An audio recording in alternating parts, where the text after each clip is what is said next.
precinct. So the judge over here in Garland area is going to be Margaret O'Brien.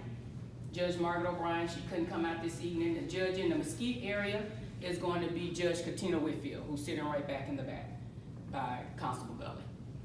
So a lot of things we get, of course, is passed down to us. The majority of our job is citations or things passed down to us from the judge. So from the courts, pass it down to us. If it comes to evictions or whatever it is, then we go out, or my deputies go out and they serve those. So that's what we do a lot of. Summons, we get citation summons. So of course, again, that's another suit from the court. And then we'll go to the address provided and serve those papers. So what we do is serving a lot of papers. Child support cases, divorce, and then of course, tax suits, we do those. So a lot of suits as well, and the suits is small claims, 20,000 or less is here. Anything over that goes to district, it won't be here. So 20,000 or less, I think, back a few years back when it was like 10,000, so they raised that because it was around there first. So now they raised it as 20,000 or less. So just things of that nature. Y'all have any questions for me or anything that you can think of that you'd like to know whether we do that or not? So when you can, my name is Gerald Dupree, and I'm the commander of American Legion Post 581. Also, I work for the U.S. Department of Labor, retired military. So I got a lot of hats that I do. Very nice to meet you. And the reason why I came to the meeting, I thought people one thing, so we can communicate of how do we work together as a community. Yes. To control our communities. And that's what I was hoping we would get to. And I'm sure as we go forward and do more of these, we will have that. I can tell you if it was housed in Mesquite, half of Mesquite probably would have been there. They just do not like to go out of Mesquite for whatever reason. I mean, this is, it's 15 miles down the street, but they just don't. So we will do another one, but I wanted to make sure that I service every area. And so I wanted to start here first and make sure. And again, Mesquite knows me. Mesquite, Ball Springs, they know me, they know the staff, not so much in this area, in the Garland and Rowlett area. And so that's the #1 reason for starting here first. But we'll do these periodically. I like to do quarterly, and I like to just bounce them off at both locations. One here, one in Mesquite. Mesquite will pull in your Sunnyvale, your Ball Springs, and your East Dallas residents, and Mesquite, of course. And then we'll come back over here to this one. So first of many, but that's exactly what I was hoping for. And that way you can kind of get a mindset of what people want to do and what they want to see. Because a lot of things they want to see or think we can do, we can't do. And we want to be able to share that with them. So we want to be able to share that just because I'm an elected official doesn't mean, they're like, well, who's your boss? Well, when I need some money, it's the commissioner court. That's our boss. And so we don't want to step on boss's toes because then we don't get the things that, we need to get, that we're asking for the community or for us to be out here and service the community better. So I was hoping to be able to shed light on things of that nature. But again, and two, we'll give it a little bit more time that may come in, but as we grow and as we do this more, then I hope to be able to do that. And so I'm gonna put Judge Whitfield on the spot for a minute, ask her to come up and share a little bit more of what she does in her office and introduce herself to you. I'm actually here just tomorrow. Come on, Judge. Come on, Judge. So they'll know who their judge is as well. And then even though you may live in the Mesquite area or whatnot, you have 2 areas you can come to, either Garland or Mesquite. First, let me say I knew I shouldn't come. I don't fool around in Garland, so I can understand why Mesquite people are not here. But like she said, the Justice of the Peace, we normally have evictions, small claims, debt claims, delinquent taxes for the cities, mental illness warrants. One thing we don't do, and this is probably the most that we get, we have to turn people away, are orders of protection. So that's important to know that we don't have to issue those orders of protection. So let's see, what else do we do? Marriage, wedding, attachments. We don't do attachments. Well, we do attachments to personal property. This is part of small claims, yeah. So yeah, we do issue the writs for the special writs and the writs of possessions and things like that, but that's all connected to a case that you have in our court. And of course, we do weddings. We love that part because everybody leaves happy. Anything else I do in my court, somebody's mad. So, and we also offer a lot of resources for the community, financial resources. So if in eviction court, what I've learned in the almost 4.5 years that I've been there is that nobody has the same story.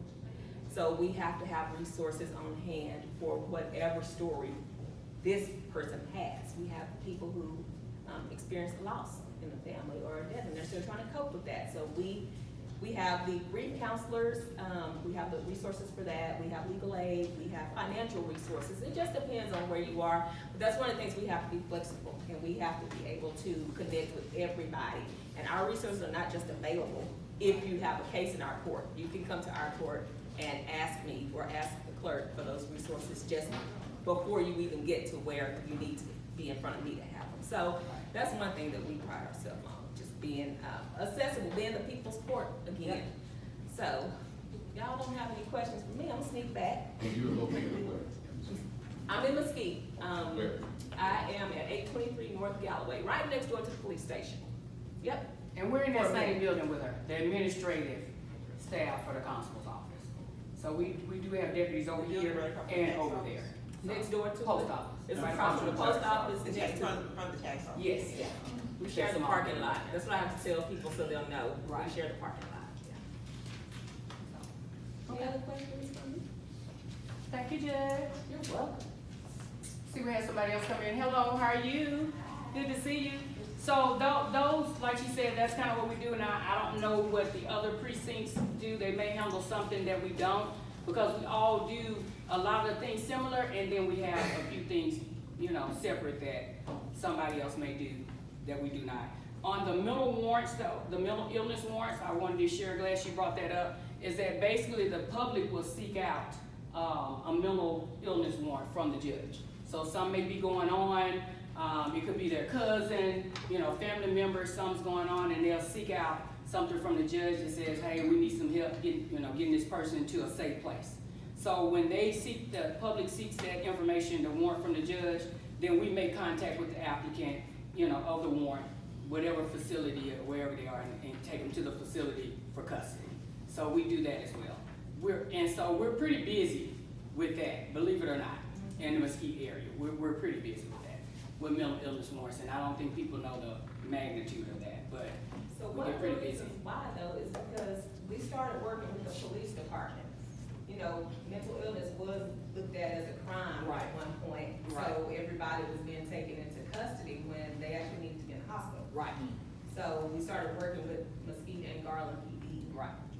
So they refer a lot of people to us now when they have an issue that involves a mental illness, so we can get them. And all of them don't. We've been talking to some other ones, because of course we got Ball Springs Police, we got Rowlett, and a lot of them still do things, the way they want to do them, and that's what they want to do. So trust me, it's a lot of work. So if they don't want us to do it, we don't bother them, because it's a lot of work. You have deputies out here serving papers, and then they got to stop to do that as well. So it's a lot of work. But we're working out something now to where we're going to have select people just doing that, now that we're getting back to where we're fully staffed.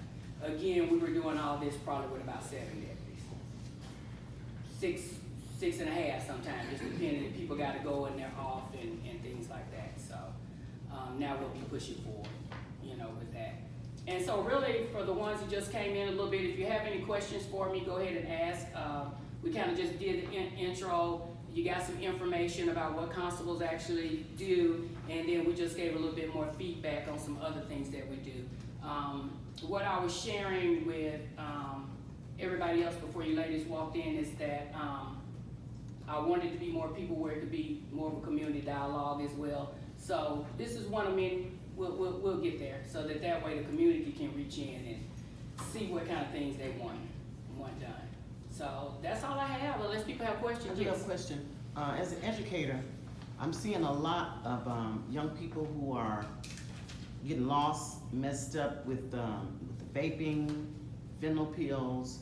A lot of them don't have any type of supervision at home in the evenings. Their parents are working late. Are you all planning to try to figure out how we can provide resources for these kids to be supervised and possibly maybe educated on the drugs and the things that they're using? We lose a lot of our kids every time we have a holiday. Right. Summer's coming. You know, I either see students on the news. Now, personally, we can get together and maybe try to see that to where, you know, I can possibly go out and speak with, you know, kids and things of that nature, because that's what I'm doing. On the professional side, that's usually handled by Mesquite or Garland, you know, Police ISD, so they have their own resource officers in the schools that pretty much are supposed to handle all those things. That's typically not what the constables do. But as far as being able to talk to the kids and, you know, being able to share some things with them, I'm definitely open to that, to going out. And I do a lot of that now. Some of the speaking engagements, empowering the little young girls on, you know, things they should do. The young men, you know, as far as just, you know, smoking, the vaping and all of that. But a lot of those things, like we used to have truancy where we could just pick them up and take them back to school. We don't do that anymore as well. So a lot of that still falls back on the police department. Unfortunately, you know, they took a lot of things out of the school.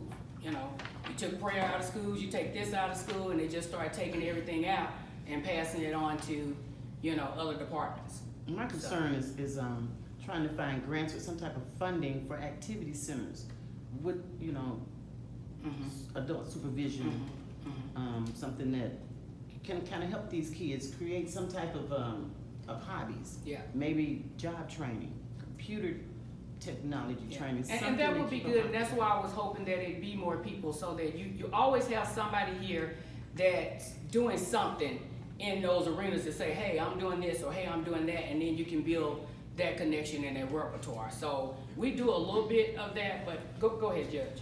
I hate to throw him in the spotlight, but Mrs. Lacy. Right. I was going to say that our churches. Principal at Mesquite High School, both of my kids graduated from Mesquite, 2016, yeah. So we worked together, but then also him independently, or the school. But they have a lot of resources now. One of the things is the administrators of the school recognizing what kid needs what. And so that's one of the things that we worked together on, as far as we knew what kids didn't have a hot meal when they got home. So we already had it arranged that on their way home, they get to stop at Mesquite Barbecue and get a free meal to take home for them and their families, you know. So those are some of the things that we work together with, but it's first the administrators recognizing it, discreetly addressing it, you know, and then we know what resources we can all get together And, provide and for the asking us kids. for our help, so we'll know what to do. But keeping it confidential, you know, Correct. we don't want to expose them to bullying now, since now you know that they don't eat at home or they don't have clean clothes. And then I know that aside from that, there are some other programs that Mesquite High School, I don't say Mesquite, the Mesquite High School has in place that helps, like you said, the job training, you know, keep them busy out and stuff. So I'm gonna go ahead and just ask you to get with this man, see what the model is. And maybe he can talk to somebody over there, because she's in Garland, Yeah, you know, as well, so. We started a program called Safe Landing, and it targets those kids that might fall victim to those things, that don't have a lot of home support, and it's specific to our campus, where after school they have a place to go. They get a hot meal, they get tutoring, they get things of that nature. But that was a big deal. It's district funded and supported, but you have to have somebody to take the initiative to start that up. We're really big on mentorship, and when it comes to vaping, I think my biggest thing for that is education. Most kids that we catch that have the THC vapes, they don't understand the magnitude of the criminal aspect of it. It's an e-cigarette. It's something that I can stick in my pocket, but they don't understand that that's a state jail felony, that being caught with it. And as we educate the parents and we educate the kids, when the parents see the magnitude of it, then they're more intentional about the kids. And you have some, like we all know, that it is what it is. It's because their home life, they don't have the support or the structure or what have you. So we try to really pride ourselves on educating our parents when we catch them, talking to them. Our SROs are really good. Keyword when we catch them. Yeah, when we catch them, because you gotta catch them. Because, You yeah, know, 'cause they, a lot of them don't wanna be involved and we can't make them be. Now, we were starting to hold them accountable, you know, maybe some more things would happen, because a lot of things we can do for the youth, until we really get the parents to come out and be a part of that, it's gonna be tough. I'm And- seeing more and more cases, in our city where the children are catching cases. And then they're going to, I don't know if they're going to jury, I know they go to court, then they go to alternative school, but where is the, you know, this is kinda like she was talking about the mentally ill. These kids don't really know the magnitude of what they're doing, and they're catching cases at an early age. So you're basically talking about the pipeline of prison, Correct. yeah, that little structure. But again, that's something that, it can be, you're not gonna save everybody, right? I've been told. Yeah, but even just talking to, recognizing the kids that you feel like have that, cause some of them are gonna listen, you know, but it's just a matter of recognizing the need and then, Finding resources. Right. Yeah, And find but they're out it's there. good to catch the one that's listening that maybe is the ringleader. Cause if that one listens, then everybody listens.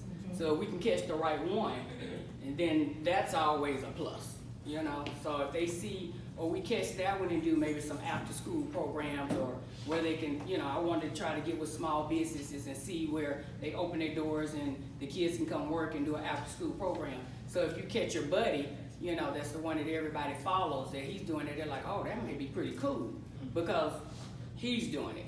So it's just one of those where you have to, you know, we have to catch it. And that may be something you may want to talk to your administrator about and get started at your school, and we can reach out to Mr. Lacy, he can tell you how he got his program started. Ms. Parker? Yeah, they Thank you. have one kind of similar to that over in Vanguard. It's called Ladies and Men of Yeah, Honor. yeah. And I love that, because I had to speak there a couple of weeks ago, and you have this whole auditorium full of kids that, Yeah. you know, are there's a spiritual on top of that. And so you have some schools give you that, you know, that little push or that little opening, and you have some kids that just fall into it. But it also depends on administrators too, because we can offer that, and depending on what it costs or what they may have to do, you may have administrators say, we don't want to do that. So it's not just us saying we can just go in there and save the children. It just depends on what it is, and we have to still get that input from the administrators. Or whatever they're doing in Mesquite, Garland may not have the funding or something to do the same thing there. So just vice versa, because there's a lot of things that Garland ISD does, and I'm learning now by being over different districts that they don't do in Mesquite, or definitely don't do in Ball Springs. So it's a lot of those. Well, Ball Springs falls up under Mesquite, but it's a lot of They don't have to be in those. the And I city. feel like Ball Springs can have their own district now, but we just don't know the magnitude of all that. So a lot of times it is administrators as well. I can go in the Horn and I can walk the halls of Horn. I don't need supervision. I don't need anything. I can go to Poteet and they won't let me in the door. They don't care nothing about these stars on this call. And they're calling the SROs for me. And I'm like, oh, okay. So, but that's just kind of dependent on the schools. You know, Horn let me come in and I work the halls in Horn, help out and do anything I can, but I can't do that in every high school. So again, it just depends. Definitely starting with the administrators. Well, I was hoping that there would be, FYI, you welcome in Mesquite. Okay, thank you. I was hoping there would be more And I've been Garland told that people I'll here. be there because they already mad at me. They said I be a Horn too much. Believe me, he'll meet you outside, like you ain't got to pray. But Horn needs us right now. I'm just saying, Horn needs us. Horn needs us bad. Oh, my bad. I'm gonna stop bringing them over. But so that's pretty much, you know, the magnitude of everything that we do, and this is kind of what I wanted definitely for the community to come together and talk about, you know, some things that they like to see. You talk to people that can be a resource, because there's always somebody here that's doing something and we don't know it. You know what I mean? And you'll look up and see that everything is going on around us. Yes, ma'am. I will say that with Mesquite, I've offered with the Parks and Recreation to teach computer classes for free for the summer for kids. So we're trying to get that situated, you know, that set up to where, and it don't have to be Mesquite kids. Can I tell them who I am? I was getting ready to tell them Oh. since you were talking. I'm sorry. I am, my name is Alicia McMillan. I'm the Vice President for NAACP for the City of Mesquite. So right now, I'm in the process of trying to build up our youth division for the NAACP. I have 25 kids from Wilmer Hutchins High School that joined my chapter.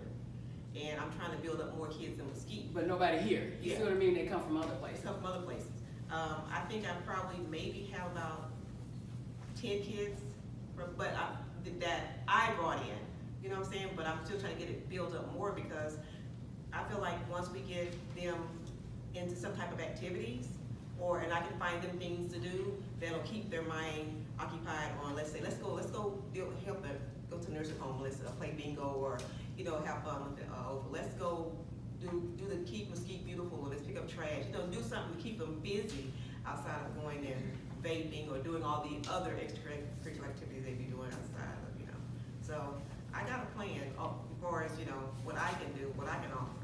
And one of the things that I did start back, there's a lot of kids there into that technology, and even us older folks, we're into that technology, we don't know how to work our cell phones, so I say, hey, I'll come and I'll teach, you know, some one-on-one classes, how to work, do your computers, how to build a website, gonna be a little bit more, but, you know, how to use your smartphones and things like that, you know, for the older folks, but I also want to do something for the younger folks, and so some technology classes, I think would be real good.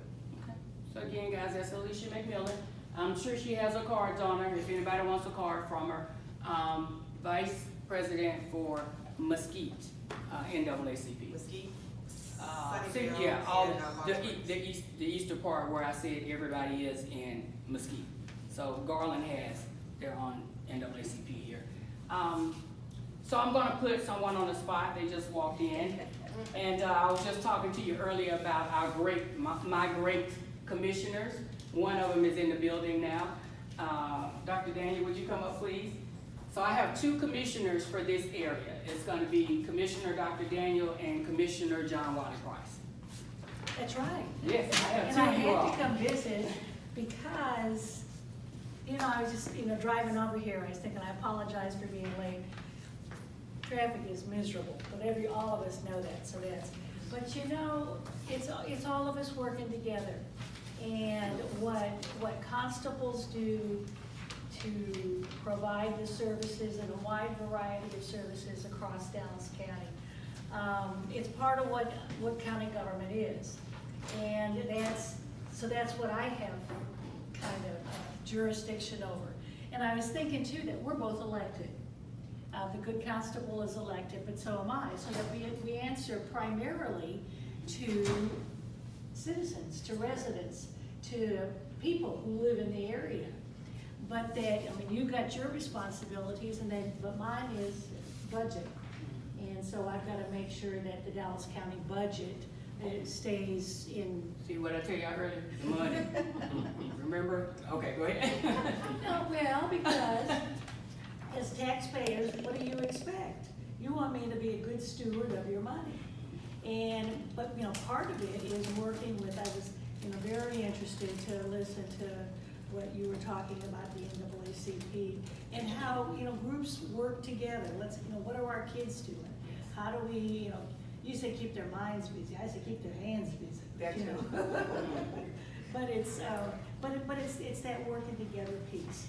And so I'm real proud of all of our constables and all that they do, because, they allow the mechanics of public health, public safety to continue in Dallas County. And you know, I work with other counties around the state, but then also around the country. And so you hear stories about what other people are doing with their county government. And I am so proud of the things that we do. Because somehow we manage, we got good, smart, strong people who are willing to get together and work together. And it makes a whale of a difference. We also have a certain amount of respect that is the way that we do business. And you must respect each other, each other's territory, each other, you know, what you're doing, because it makes a difference. Yes. And I would like to think that how we do business then makes better business for the residents of Dallas County. Anyway, so thank you very much. No, thank you for coming. But it's, you know, it's important to say, you know, hats off. I don't have a hat on today. Thank you. So we have one more person that just came in. She knew I was gonna put her on the spot. So we also work very closely with the sheriff's office, and we have none other than Sheriff Marion Brown. She's in the house today, so everyone say hello. So we were just wrapping up everything for everyone that's coming in. So basically, that's in a nutshell what we do, the resources we offer, but also us wanting to collaborate with other organizations like Mesquite NAACP, you know, like Pastor Lacey and the program he has. Those are the things that we like to do so that we can help the youth here in the area, especially Mesquite, Ball Springs, Garland, you know. So again, a lot of things I'm open to do. Again, Mesquite, Horn, come in, help us anytime you want to. Other ones, I don't know, our resource officers have it. So again, it just depends on, you know, on the staff and on the administrators that are there and what they want from us or not. So what we want to continue to do is to be a resource, and that's what we're doing. So now that we are fully staffed, what I am charging my deputies with as well as 1 hour a day, and not the same hour every day, but 1 hour a day that they serve no papers, and they just ride around in their division and be visible. Be visible, stop, speak, somebody may, you know, stop them and say something to them. Just one of those things, so people at least can start seeing, you know, seeing the cards and seeing stuff in the community, and just start seeing us more out in the community. Now, I'm not saying, and I said it when I ran for constable, there's no way we can stop all crime. There's no way. But maybe we can start reducing a little bit, or people just being mindful of, oh, there they go again today. You know, we can't hang out here today. So maybe they'll migrate to somebody else's area. So, and not ours. So I do have some deputies that are working the school areas in the morning, you know, as far as school zones, things of that nature, trying to keep things safe. He may stop and talk to somebody in the park and say, hey, what y'all doing here? Again, choices. We can't pick them up and just take them back to school anymore, but you can talk to them. And a lot of times when you walk that way, they're gonna disperse anyway, like here they come. So we wanna start doing things like that to where we make them uncomfortable.